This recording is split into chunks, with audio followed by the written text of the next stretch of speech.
Hi అండి. పెద్ద size మామిడికాయ ముక్కలు ఒక 6 తీసుకుని చిన్న చిన్న ముక్కలుగా కట్ చేసుకుని మార్నింగ్ 9:00 కల్లా ఎండలో వేసి ఈవినింగ్ 4:00 కల్లా ఎండలోంచి తీసేయాలి. అవి ఈ విధంగా ఎండుతాయి. ఇప్పుడు ఒక 3 టేబుల్ స్పూన్ మెంతులు తీసుకుని అవి బాగా డ్రై రోస్ట్ చేసుకోవాలి.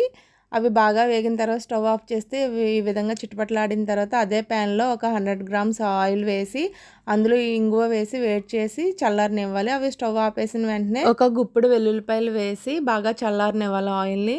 ఫ్రై చేసుకున్న మెంతులనేమో అలా ఆ విధంగా పొడి చేసి పెట్టుకోవాలి. అలాగే ఉప్పును కూడా పొడి చేసుకుని పెట్టుకోవాలి.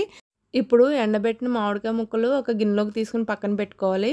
అలాగే దానికి రుచికి సరిపడా కారం, ఉప్పు, మెంతిపిడి బాగా కలుపుకుని అందులోనే ఎండబెట్టుకున్న మామిడికాయ ముక్కలు కూడా వేసి బాగా కలుపుకుని ఆయిల్ కూడా వేసేసి చల్లారిపోయిన తర్వాత బాగా కలుపుకోవాలండి. ఒక 5 నిమిషాలు అలా కలిపేసరికి ఆయిల్ అవి బాగా తేలి బయటకు వస్తుంది. ఈ పచ్చడి 6 నెలలు నిల్వ ఉంటుంది. చాలా బాగుంటుందండి.